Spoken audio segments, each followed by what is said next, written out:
이제 아시안컵 축구대회가 끝이 났습니다. 개최국인 카타르의 우승으로 돌아갔습니다.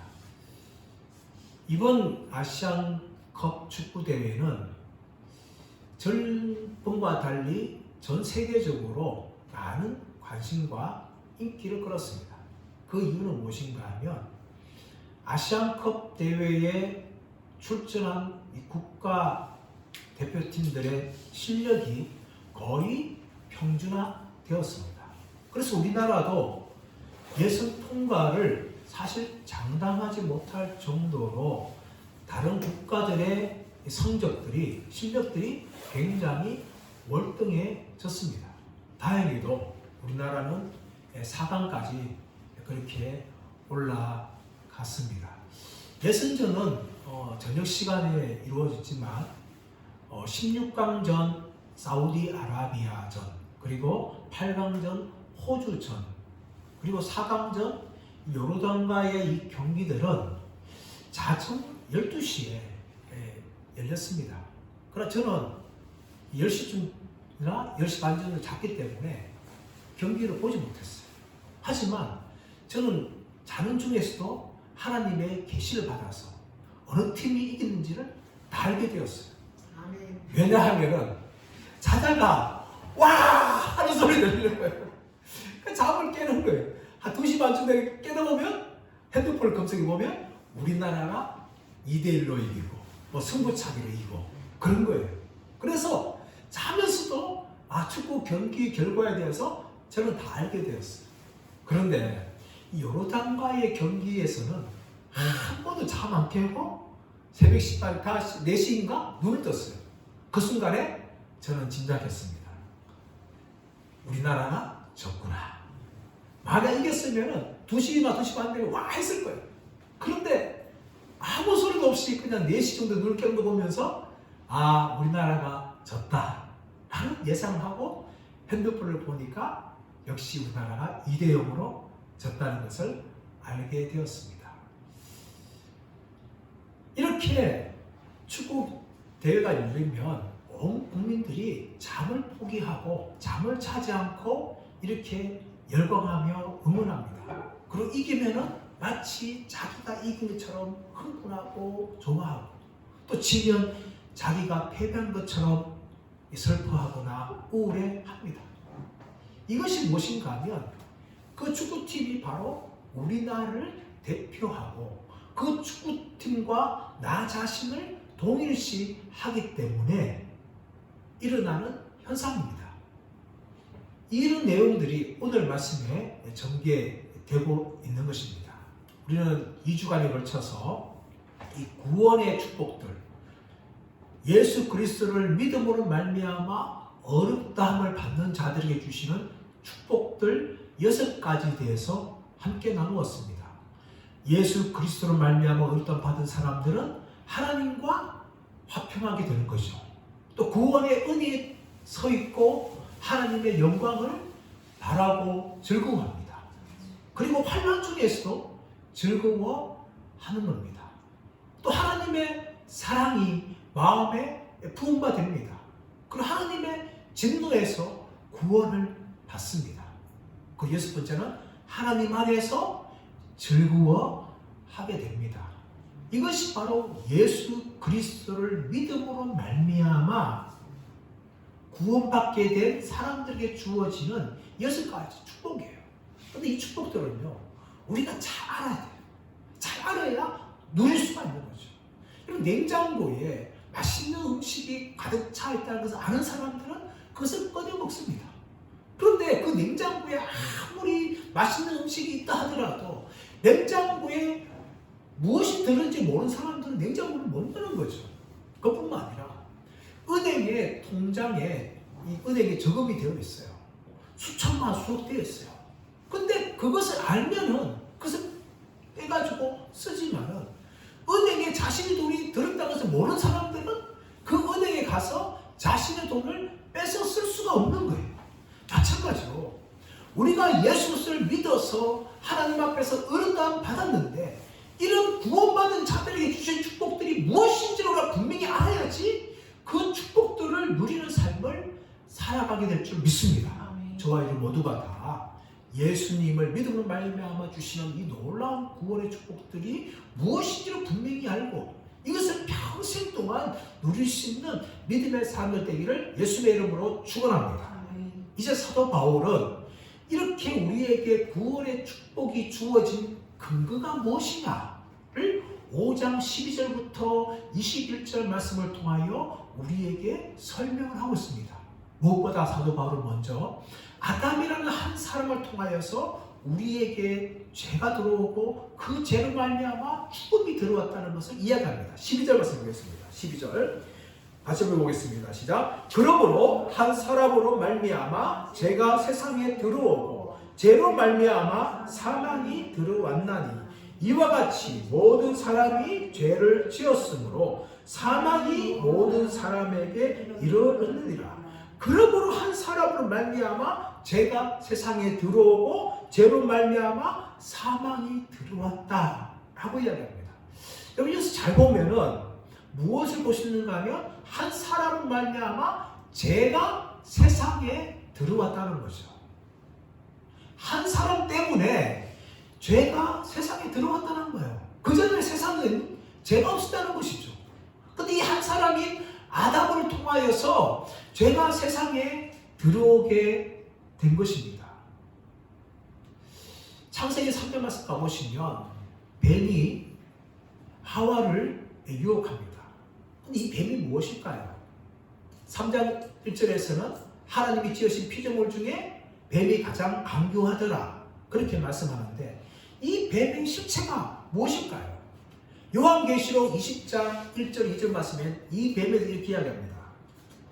요한계시록 20장 1절 2절 말씀 보시면 또 내가 보면 천사가 무저갱의 열쇠와 큰 사슬을 그의 손에 가지고 하늘부터 내려와서 용을 잡으니 곧 옛 뱀이요 마귀요 사탄이라 잡아서 1000년 동안 결박하여.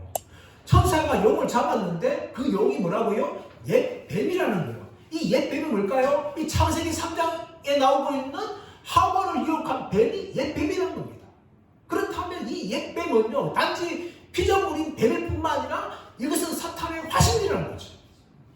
마귀의 존재라는 것입니다. 이건 사탄이 하와를 유혹하죠. 그리고 하와는 유혹에 넘어갔고 아담도 하와가 준 선악은 알게 하는 열매를 함께 먹었습니다. 이런 말미암아 세상에 무엇이 들어왔는가 하면 죄가 들어온 거예요. 죄가. 그런데 이 죄가 세상에 들어왔는데 이 죄의 결과가 뭐예요? 12절 말씀 보시면 죄로 말미암아 사망이 들어왔다는 거죠. 하나님이 아담을 지을 때는 아담으로 하여금 영생하기를 원하셨어요. 그런데 아담이 죄를 범함으로 말미암아 죽음을 맞게 되는 존재로 전락하게 되어집니다. 창세기 2장 15절 17절 말씀 보시면 하나님께서 이 동산나무의 각종 나무의 열매는 네가 임의로 먹을 수 있다. 하지만 동산 중앙에 있는 선악을 알게 하는 나무의 열매를 먹으면 너는 반드시 죽으리라. 하나님이 그 말씀하셨어요. 하나님이 반드시 죽으리라. 그렇게 말씀했는데도 하와는 따먹었고 아담도 함께 먹어서 그들은 죄로 말미암아 하나님과 분리되어서 영적으로 죽은 존재가 되었고 더 나아가서 육체적으로도 아담이 아주 900살 넘게 살지 않습니까? 육체적으로도 죽는 존재로 그렇게 전락했어요. 그런데 아담만 죽음에 이른 것이 아니라 저와 여러분 이 땅에 있는 모든 인간들도 죽음에 이르게 되었어요.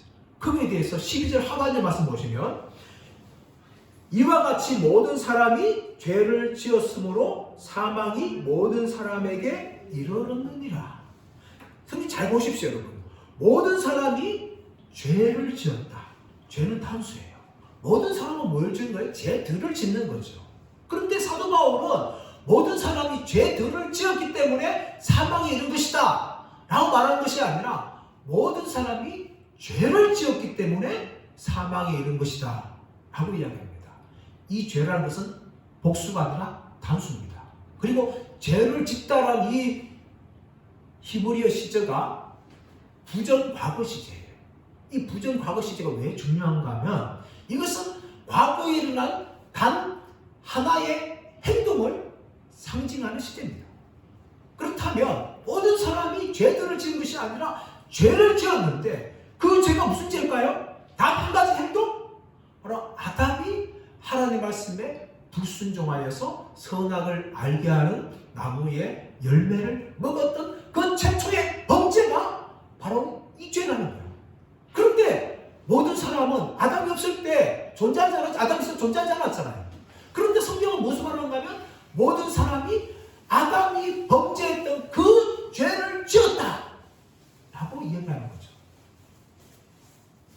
그래서 아담이 죽음을 맞게 된 것처럼 우리 모든 사람들도 죄를 범하여서 죽음에 이르게 되었다라는 것을 알 수가 있는 겁니다.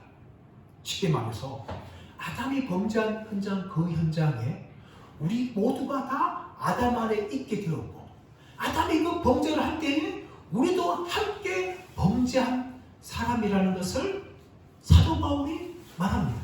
자, 그래서 아담과 모든 인간과의 관계가 이어지는 것이죠. 아담은 우리 모든 인간들의 대표라는 겁니다. 제가 서론에서 설명했듯이 우리나라 축구팀이 승리하게 되어지면 마치 우리의 기쁨인 것처럼 느끼듯이 아담이 인류의 조상으로서 대표였기 때문에 그 죄가 바로 우리의 죄가 되는 겁니다. 가정에서 아버지가 사업에 실패해요. 그러면 그 여파가 누구한테 오는 거예요? 아버지한테 가는 겁니까? 아닙니다. 모든 가족들이 다 미치는 거예요. 아버지의 사업 실패에 대해서 집을 팔고 재산을 팔고 다 알거지가 되는 거예요. 한 나라의 대통령이 외국에 가서 조약을 체결합니다. 그 조약은 대통령이 체결한 것이 아니라 대통령이 온 국민의 대표이기 때문에 그 영향력이 우리 모든 국민들에게 다 임하는 거죠. 과거에 우리나라가 한일합방을 통하여서 일제 식민지를 당하였어요. 그 한일합방 조약이 서명했는 그 서명 한 사람이 대표이기 때문에 그 모든 영향력이 온 국민들에게 다 임한 겁니다. 그와 같이 모든 사람들이 아담 안에 있었기 때문에 아담이 범죄할 때 함께 범죄한 것이 되었고 아담만 죽음에 이른 것이 아니라 모든 사람들이 다 사망에 이르게 된 것이다 라고 지금 사도 바울은 말하고 있는 것입니다. 여기에 대해서 사도 바울이 13절, 14절 말씀 통해서 율법에 불순종이 있기 때문에 우리가 죄인이 된 것이 아니라 아담 때문에 죄인이 되었고 또 그로 말미암아 죽는 존재가 되었다는 것을 13절, 14절 말씀에서 부연하게 설명합니다. 13절, 14절 말씀 보면 죄가 율법이 있기 전에도 세상에 있었으나 율법이 없었을 때에는 죄를 죄로 여기지 아니하였느니라.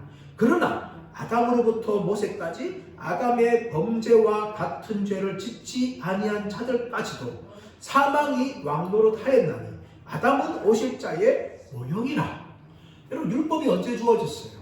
율법이 모세 때 주어졌어요. 그런데 사도 바울은 14절 말씀 보시면 그러나 아담으로부터 모세까지 아담의 범죄와 같은 죄를 짓지 아니한 사람들까지도 사망이 왕노릇했다라고 이야기하는 것이죠. 우리가 죄인 된 것은요, 우리가 율법에 불순종이 있기 때문에 죄인 된 것이 아니에요, 여러분. 물론 율법에 불순종이 죄인이죠. 그러나 이미 우리는 그 전에 이미 죄인 된 존재예요. 왜요? 아담 한 사람이 범죄할 때 우리가 함께 범죄했기 때문에 우리 모두가 다 죄인이라는 것이죠. 그런데 율법이 와서 우리가 죄인이라는 걸 드러냈고 또 처벌할 수 있을 뿐이었습니다. 율법이 오기 전에도 우리는 이미 양심을 가지고 있었어요. 양심이라는 율법을 가지고 있었습니다. 그래서 죄를 지으면요, 이게 나쁜 짓이라는 걸 알고 있어요. 그러나 법이 없기 때문에 처벌만 받지 못한 거죠. 죄가 없었던 게 아니었어요. 죄가 있었어요. 그래서 율법이 있기 전에도 아담 이후로 모든 인간들이 뭘 당해요? 죽음을 당한 거죠. 이 죽음 당했다는 것은 모든 인간들이 다 죄인이었다는 것입니다. 율법이 있기 전에 아담부터 모세까지 뭐 사람이라든지, 모세부터 지금 우리 모든 사람들까지 다 죽는 이유가 뭐라고요? 사도 바울은 우리가 아담 안에서, 아담이 대표가 되어서 죄를 지을 때 우리가 함께 죄를 짓기 때문에 그 죄의 결과인 죽음이 우리에게 다 찾아왔다는 겁니다. 그러므로 여러분, 우리가 죄를 지었기 때문에 죄인이 되는 것이 아닙니다. 우리가 죄인 이유는 뭔가 하면 죄인이기 때문에 죄를 짓는다는 거예요. 죄를 지었기 때문에 죄인 되는 것이 아니라 이미 아담 이후로 모든 인간들은 다 죄인이라는 거예요. 그래서 죄를 짓는 거죠. 그리고 그 죄의 결과 때문에 이 죽음을 맞게 되는 겁니다. 사도 바울은 이 12절 14절에서 아담 한 사람 때문에 모든 사람이 다 죄를 지었고 그런 말미암아 이 사망에 이르게 된 것이다 라고 사도 바울은 말합니다. 그러나 사도 바울이 이만 끝나는 것이 아니라 이 죽음에서 바로 예수 그리스도로 말미암아 우리가 이 죽음에서 생명으로 옮겨진 사람이 되었다는 것을 15절에서 이어서 설명을 하는 겁니다. 그걸 통해서 사도 바울은 아담과 예수 그리스도를 비교하면서 설명합니다. 첫 번째 무엇을 대조하는 것도 설명하는데, 무엇을 대조하는가 하면은 아담의 행동과 예수 그리스도의 행동의 차이에 대해서 대조합니다. 15절 말씀 볼까요? 15절 말씀.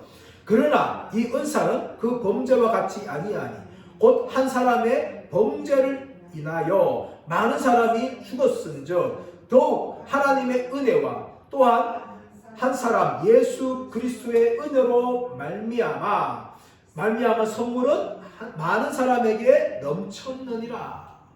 아담의 행동에 대해서 설명하는 단어는 15절 말씀은 무엇인가 하면 범죄입니다. 범죄. 파라토마라는 단어인데 길에서 벗어났다라는 의미를 가지고 있어요.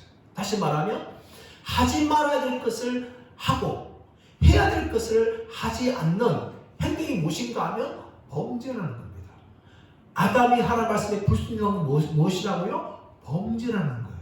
그러나 예수 그리스도의 오심, 예수의 십자가의 이 죽으심은 무엇인가 하면 은혜라는 겁니다. 은사라는 거예요. 이 은사와 은혜는 같은 어원을 가지고 있는 거죠. 은사는 선물이라는 의미도 있지만 카리스마라고, 은혜는 카리스. 이 같은 어원이에요. 같은 어원으로서 예수님의 행동은, 예수님의 십자가 죽으심은 우리에게는 은혜요 선물이라는 겁니다. 왜 그래 될까요? 그것은 바로 예수님의 이 적극적인 순종 때문이었습니다. 아담은 고의적으로 범죄했어요. 고의적으로 불순종하였습니다. 하지만 예수 그리스도는 적극적으로 순종함을 통하여서 우리에게 은혜의 통로가 되었습니다. 왜냐하면 예수님께서는 굳이 이 땅에 오실 필요가 없으셨고 우리를 위해서 십자가에 죽으실 필요가 없었습니다. 그러나 예수님께서는 창세전에 세웠던 하나님의 구원의 계획에 순종하여서 이 땅에 오셨고 또 하나님의 구원의 계획에 순종하여서 우리를 위해서 십자가에 죽으셨어요. 그러므로 예수님의 십자가의 죽음은 우리를 향한 하나님의 은혜요 하나님의 선물이라는 것을 사도 바울이 말하고 있는 겁니다. 두 번째, 아담과 예수의 행위에 대해서 무엇을 대조하는가 하면 결과가 대조된다는 것을 이야기합니다. 15절 말씀 보시면 모든 인간들에게 무엇이 찾아오는가 하면 죽음이 찾아오죠. 그러나 예수를 믿을 때에 우리에게는 이 생명이 주어진다 라고 사도 바울이 말합니다. 요한복음 3장 16절 말씀처럼 하나님이 세상을 처럼 사랑하사 독생자를 주셨으니 이는 그를 믿는 자마다 멸망하지 않고 영생을 얻게 하려 하심이라. 할렐루야. 예수님께서 이 땅에 오신 것은 죽음이 아니라 영생을 주기 위해서 이 땅에 오셨다라고 아담과 예수님을 그렇게 사도 바울이 대조합니다. 16절에서는 아담으로 말미암아 우리는 정죄를 받았지만 예수를 말미암아 우리는 의롭다고 받았다 라고 사도 바울이 말합니다. 16절 말씀 보시면 또 이 선물은 범죄한 한 사람으로 말미암은 것과 같지 아니하니 심판은 한 사람 말미암아 정죄에 이르렀으나 은사는 많은 범죄로 말미암아 의롭다 하심에 이르느니라. 우리는 아담 때문에 하나님의 심판을 받아서 너는 죄인이다 이 정죄를 받았어요. 그러나 예수 그리스도의 은사로 말미암아 우리는 이 정죄가 아니라 의롭다함, 예수 믿는 사람들이 너는 죄인이 아니라 의인이다 라고 선언해 주는 거예요. 그러면 여러분 우리는요, 우리의 신분을 분명히 알아야 돼요. 우리는 잘못하면은 우리는 이 죄인 이야기합니다. 아닙니다, 여러분. 그건 잘못된 거예요. 우리가 죄인이라는 것은 하나님께 겸손하게 죄를 짓지 않고 살아갈 수 없는 존재라고 온전한 차원에서 죄인을 말하는 것이지 신분을 말하는 것이 아니에요, 여러분. 우리의 신분은 이미 죄인에서 의인이 된 존재예요, 여러분. 그래서 우리를 향한 죄인을 말하면 안 돼요. 하나님 모욕하는 겁니다.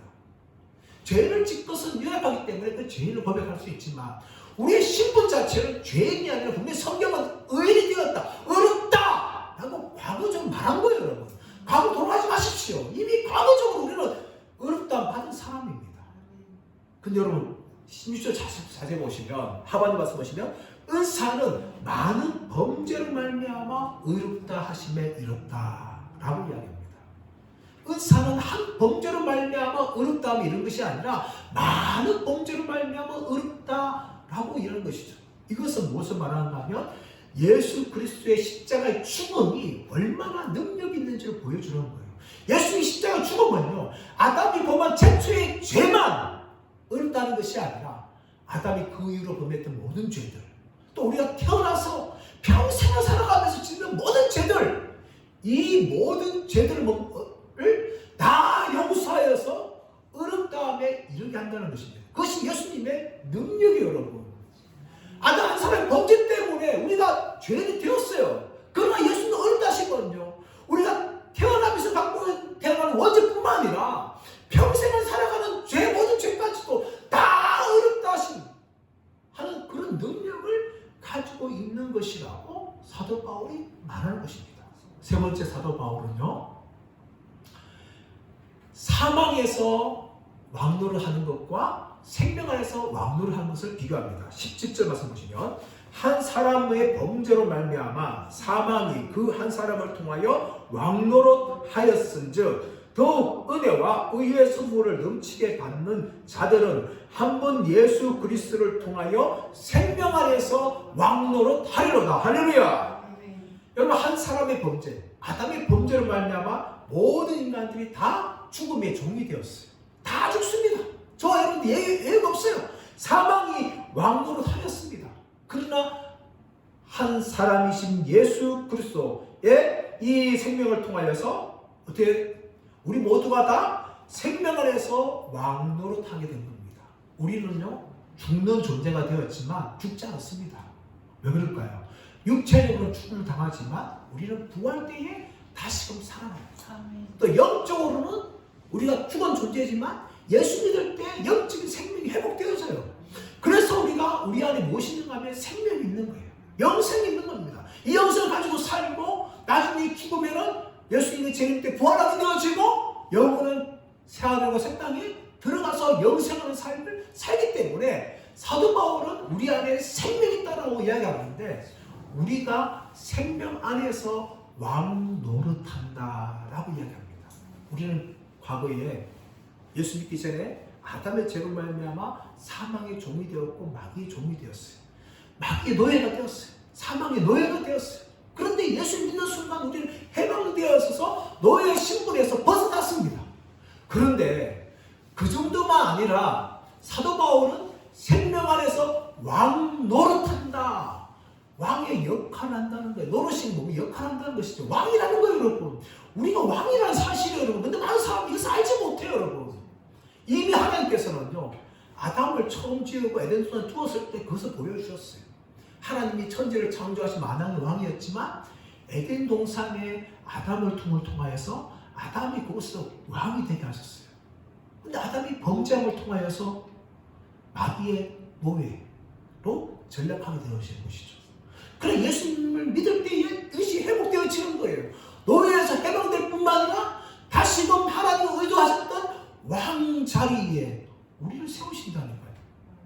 베드로서 2장 문제 말씀 보시면 그러므로 너희는 택한 족속이요 왕같은 제사장들이요 거룩한 나라요 그의 소유된 백성이 말하고 왕같은 제사장이라는 우리의 왕의 신분을 가진 사람이라고 분명히 설하고 있습니다.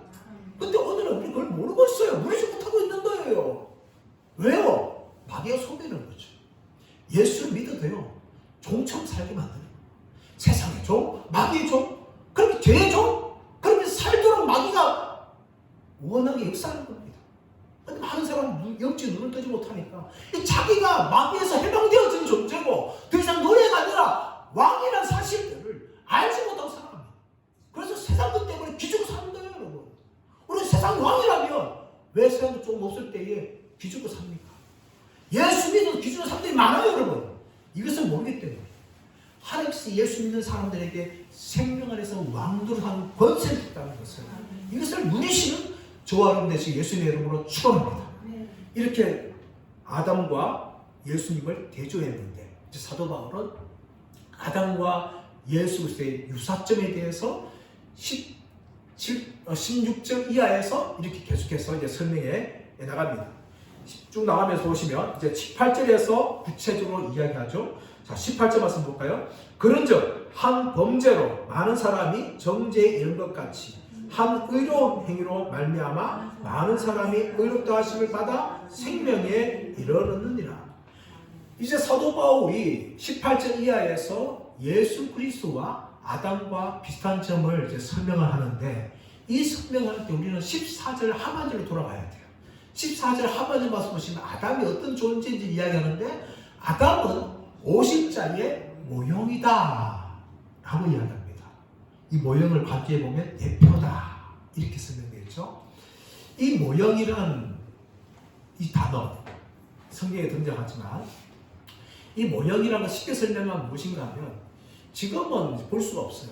근데 제가 고등학교나 청년 대학 1학년쯤에 뭐가 있었는가 하면 타자기가 있어요. 타자기 마라톤 타자기 컴퓨터가 나와가지고 막 리포트를 쓰기 전에 타자기를 이제 이 리포트를 썼는데 그 타자기를 타자기 치다 보면 타자기의 이 글자 이게 자판들이 종이에 찍힙니다. 내가 기억을 딱 치면 기억이라는 이 글자가 종이에 딱 찍히는 것이죠. 그게 뭔가 하면 모형이에요. 모형. 자국, 흔적. 이게 모형입니다. 상징, 본보기 이런 의미들을 가지고 있는 것이 이 모형이라는 히브리어 티포스라는 단어입니다. 그러므로 이 모형은 좀 더 신학적으로 설명하면은 자기보다 더 큰 무엇을 나타내는 사람이나 사건이나 대상을 모형, 티포스라고 그렇게 부릅니다. 그렇다면 아담이 오십자, 예수의 모형이라는 것은 아담은 자기보다 더 크신 예수 그리스도를 예시하는, 예표하는 사람이 바로 아담이라는 겁니다. 이것이 아담의 존재인데 그렇다면 아담이 예수님의 모형이라면 예수님과 유사한 점이 있다는 겁니다. 그건 무엇인가 하면 예수님이나 아담이나 사람들을 대표하고 아담의 행위나 예수님의 행위가 자신이 대표하는 사람들에게 그 행위가 전가되어진다는 것이 유사한 점이에요. 이것이 바로 18절부터 이어지는 내용에 나오는 내용인데 18절 말씀부터 다시 돌아가면 그런즉 한 범죄로 많은 사람이 정죄에 이르렀다. 아담의 한 범죄로 뭐에 우리가 이르렀다고요? 정죄에 이르렀고 또 한 의로운 행위로 말미암아 많은 사람이 의롭다함을 받아서 생명에 이르렀다는 거예요. 아담의 행위가 많은 사람들에게 전가되어졌듯이 예수님의 행위가 예수를 믿는 사람들에게 전가되어졌다는 것입니다. 이것이 바로 대표설이에요. 대표설. 그 사람의 행위가 어떤 사람에게 전가되어지는 대표. 아담이 죄인들의 대표이듯이 예수는 믿는 자의 대표가 되었고 아담의 죄가 많은 사람의 정죄에 이르게 하고 예수님의 행위가 많은 사람에게 생명에서 왕노를 하게 되시는 이런 일이 발생한다는 겁니다. 그래서 구체적으로 19절 말씀에 더 설명하는데 한 사람이 순종하지 아니함으로 많은 사람이 죄인 된 것 같이 한 사람이 순종하심으로 많은 사람이 의인 되리라. 한 사람이 순종하지 않은 것, 범죄한 것, 그 때문에 많은 사람이 죄인이 되었어요. 반면에 한 사람이 순종하심으로 많은 사람이 의인이 되었습니다. 그러므로 아담이나 예수님의 행위의 이 본질이 무엇인지를 설명하는 거죠. 아담의 범죄는 뭐라고요? 하나님에 대한 불순종이고 예수님의 행위는 무엇인가 하면 하나님에 대한 이 순종이라는 것을 성경은 이야기합니다. 이렇게 아담의 행위와 예수님의 행위가 대조되면서 아담의 이 행위는 불순종이기 때문에 많은 사람들에게 정죄를 가져왔고 죄인 되게 했는데 예수님의 행위는 순종하심이기 때문에 많은 사람들에게 의롭다움을 가져와서 의인이 되게 했다는 겁니다. 이것이 바로 예수님의 순종의 모습이라는 겁니다. 이런 예수님의 순종의 모습은요, 죄송하지만 신학적으로 이것을 능동적 순종과 수동적 순종으로 나눕니다. 능동적 순종은 무엇인가 하면 예수님이 율법 아래에서 태어나서 율법의 모든 것을 다 순종하시고 이루셨다. 그래서 율법 아래 있는 자들을 속량하셨다. 갈라디아서 4장 4절 말하는 것처럼 예수님 율법의 모든 걸 다 이루셨다는 것을 능동적 순종이라고 합니다. 예수님이 이렇게 율법으로도 흠이 없는 분이기 때문에 어디로 나가서 죽을 수 있는가 하면 십자가 죽을 수 있는 것이죠. 과거에 모세 당시에 제사를 드릴 때에 제물로 쓰이는 짐승들은요 흠이 없어야 돼요. 흠이 있으면 돌아가 못 드렸습니다. 그래서 예수님께서는 죄 없으신 하나님의 아들로 오셨지만 왜 율법에 다 순종해서 그 의를 이루시는가 하면 십자가에 죽으시는 희생 제물이 되기 위함이었습니다. 율법에 다 순종이기 때문에 제물이 되기에 흠이 없으시기 때문에 우리 죄를 위해서 하나님의 구원에게 순종하여서 십자가에 죽으셨어요. 그것이 예수님의 수동적 순종입니다. 이런 예수님의 능동적 순종과 수동적 순종을 통하여서 그 순종을 통하여 우리가 믿었기 때문에 그 예수님이 이루신 의가 바로 우리의 의가 되었고 예수 믿는 사람들은 더 이상 죄인이 아니라 의롭다함을 받게 된 것입니다. 이것이 바로 예수님의 이 순종이 가져온 결과입니다. 아담의 죄가 많은 사람 영향을 미쳤듯이 예수님의 순종이 바로 믿는 모든 사람들에게 의로움을 가져다 준 놀라운 일이 일어난 겁니다. 그런데 이 놀라운 일들에 대해서 20절 말씀 보시면 율법이 들어온 것은 범죄를 더하게 하려 함이라. 그러나 죄가 더한 곳에 은혜가 더욱 넘쳤다라고 말합니다. 다시 한번 사도 바울은 우리가 율법으로 구원받은 것이 아니라 은혜로 구원받은 것이라고 이야기합니다. 율법은 들어온 것은 범죄를 더하게 하려 함이라고 이야기합니다. 이미 13절에서 우리 율법 때문에 죄가 드러났다고 우리가 알게 되었습니다. 그런데 율법은요 그 역할만 한 것이 아니라 율법이 옴을 통하여서 사람들이 더 죄를 더 많이 범하게 된다는 것입니다. 왜냐하면 이미 우리는 죄인이기 때문이에요. 예를 들어 볼까요? 어느 집 마을에 어느 집 울타리에 이곳을 넘어가지 마시오 주인배 그렇게 문구가 써 있어요. 근데 그것이 없을 때는 사람들이 남의 땅이기 때문에 들어가지 않습니다. 근데 희한한 게 뭔가 하면 그 문구가 있는 이상 사람들은 더 들어가고 싶어요. 왜냐하면 자신의 자유를 제한한다는 압박을 받습니다. 그래서 오히려 혹시라도 저 들어가면 뭐가 있나? 왜 들어오지 말라 하지? 하는 호기심도 생기고 악한 마음 생기기 때문에 고의적으로 더 울타리에 넘어가는 일들이 발생하는 겁니다. 이것이 바로 율법이 가져오는 효과예요. 율법은 우리를 구원할 수 없는 겁니다. 왜 인간은 죄인이기 때문에 율법 있는 그 순간부터 더 율법을 어기게 되었어요. 그러므로 우리가 율법을 다 이름을 통하여서 구원을 얻는다는 건 거짓말입니다. 우리 율법을 통해 구원할 수 없어요. 무엇을 통해서 구원할 수 있습니까? 은혜입니다. 은혜. 우리가 구원받는 하나님은 은혜예요. 여러분. 하나님의 은혜가 우리에게 임하여서 구원받는 것이지 내가 착하게 살아가지고 율법을 다 지켜서 법을 다 지켜서 구원을 받지 못한다고 사도 바울은 말하는 겁니다. 이 은혜가 우리에게 주어졌는데 어떻게 주어졌어요? 20절 보시면 그러나 죄가 더한 곳에 은혜가 더욱 넘쳤다. 더욱 넘쳤다. 더욱이란 이 헬라어 단어가 휘페르라는 단어입니다. 휘페르. 이 휘페르란 이 단어는요, 영어로 말하면 슈퍼. 최상급 의미였어요. 넘치는데 어느 정도 넘치는가 하면 넘쳐가지고 차고 넘쳐서 남아 돌만큼 그렇게 넘쳤다는 겁니다. 이것이 바로 우리에게 임한 하나님의 은혜예요. 하나님의 은혜가 얼마나 우리에게 임했는가 하면 그 은혜가 우리에게 부어져서 그 은혜가 넘치는데 흘러 넘쳐가지고 더 이상 담을 수 없을 만큼 그렇게 넘쳐나는 것이죠. 예수님이 500개 일으킬 때에 그 물고기 2마리가 벌써 5개 해서 온 1000명이 먹고도 12마리 남을 정도로 그렇게 남는 역사에 났듯이 하나님의 은혜가 그렇게 우리 가운데 임하였다는 것을 사도 바울이 말합니다.